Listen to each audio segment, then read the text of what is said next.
delighted to introduce Tim Schmidt and James Vosper.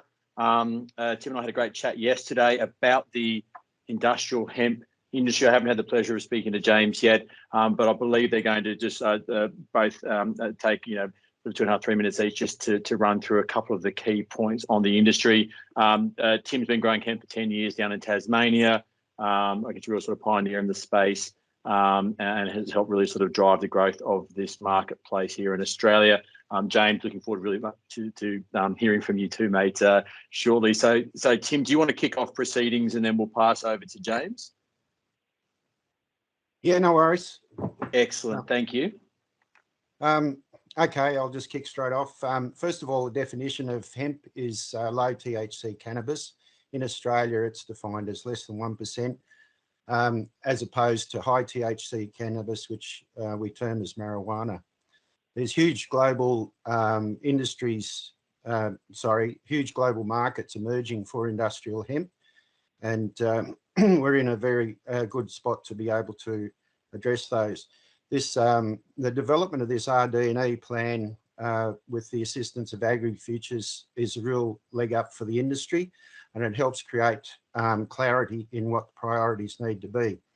There's 4 key components of the industrial hemp. There's food, fibre, fodder, and extracts. The benefit of the RD&E plan, of course, and there's 3 main components that I speak to. First is the validation of the benefits of hemp. There's a lot of research been done in the past that shows benefits, but that needs further validation in the Australian marketplace, which it covers things like carbon, health, and utilisation of fodder and for building and etc.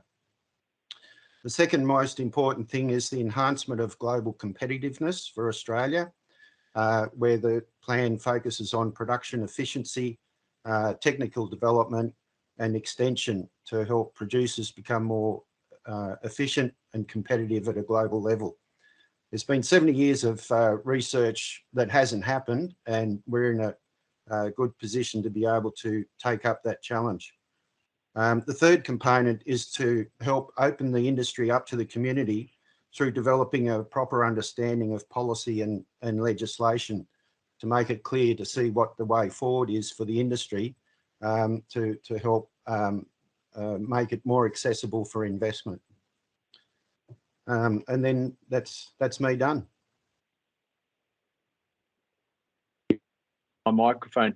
But thank you so much for that. That was really succinct, and that was great with those 3 steps. And we'll come back to it, especially around the things we talked on yesterday. There were a few, the lack of investor confidence with that risk profile and the legislative issues, but getting over that, the opportunity is significant, from everything to reusable crockery through to the building industry, as you touched on. And so it's a really exciting thing from a sustainability opportunity. So we're going to come back and talk more on that. So thank you very much, Tim.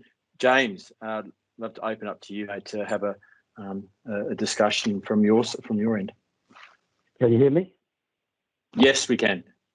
Good. Okay. Well, listen, look, building on what Tim just said, hemp has an enormous potential globally, both in the medicinal side and in the fibre, herd, and food side.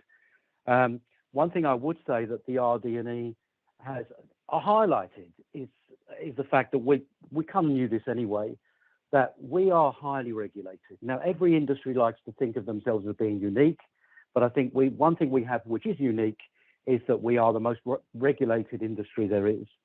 There are some laws surrounding hemp that if it does go over 1%, whether it's 1% THC, that is, whether it's meant for food or fibre or building, has to be destroyed. And if one is growing 5 hectares, that's one issue.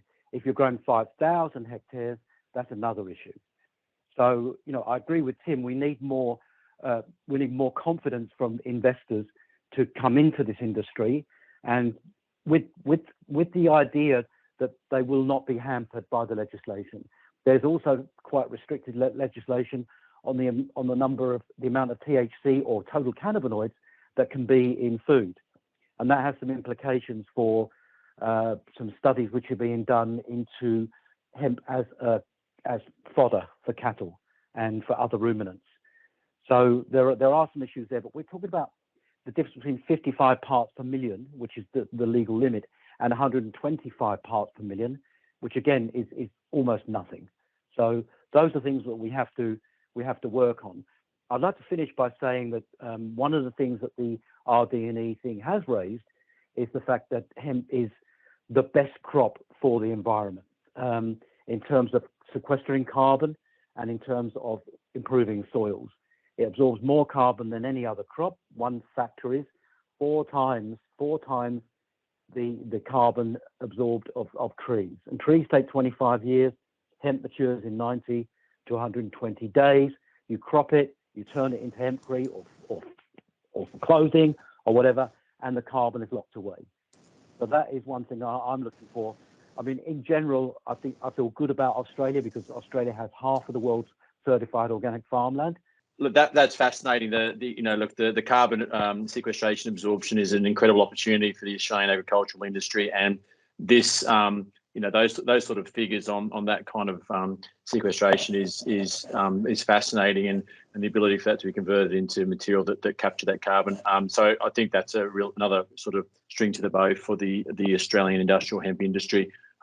We'll get back to that with some questions, but thank you both for that. That was really fantastic and right on cue in terms of timing.